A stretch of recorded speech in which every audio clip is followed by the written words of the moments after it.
Well, we're 2 weeks in, and I can't wait to see what Ed's got to tell us all about Luke 14.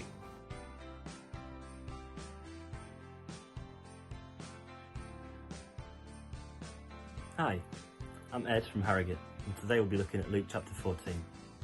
Now, please go and read the full chapter for yourself, but I don't have time to do that for you, and so I'll just summarise verses 25 to 33, which is what we'll be looking at today.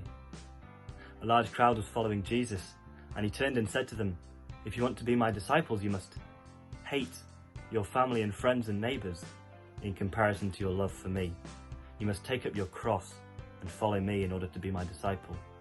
Then he gave a couple of examples of counting the cost, weighing up and measuring what it meant to follow him, before finally saying in verse 33, "You cannot be my disciple without giving up everything that you own."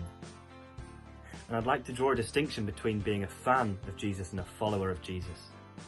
To be a fan is to sit down on your sofa and to cheer as your football team that you support scores. Maybe you stand up, maybe you'll go to a match, but really to be a follower is a much more active thing.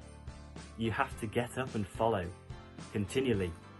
And many people would have been mesmerised by Jesus's signs and his teaching and his miracles, and rightly so, naturally. But they weren't necessarily all followers of Jesus. Verse 27 talks about the cross and taking up our cross to follow him. Now, we see the cross as a positive thing, and for good reason, because the cross is a symbol of what Christ has done for us, of Christ's death paying for our salvation on the cross. But really, the cross was an instrument of death and a symbol of torture and shame and intimidation in such a humiliating and public way.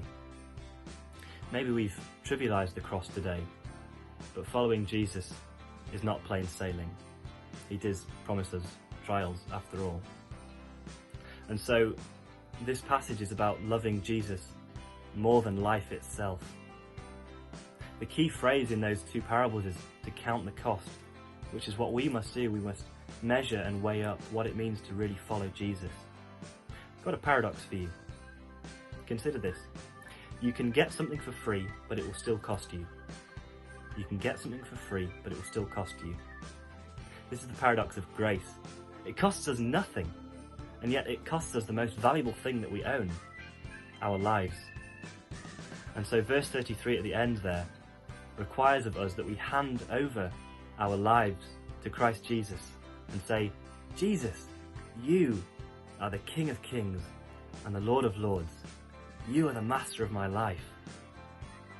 And so I say to you, the listener, the watcher of this video, have you experienced this transformation in your life? The joy that comes from that sense of guilt and shame being removed through Jesus.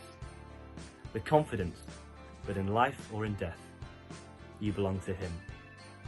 Are you a fan or a follower of Jesus Christ? Well, wasn't that great? Do join us for Luke 15 tomorrow.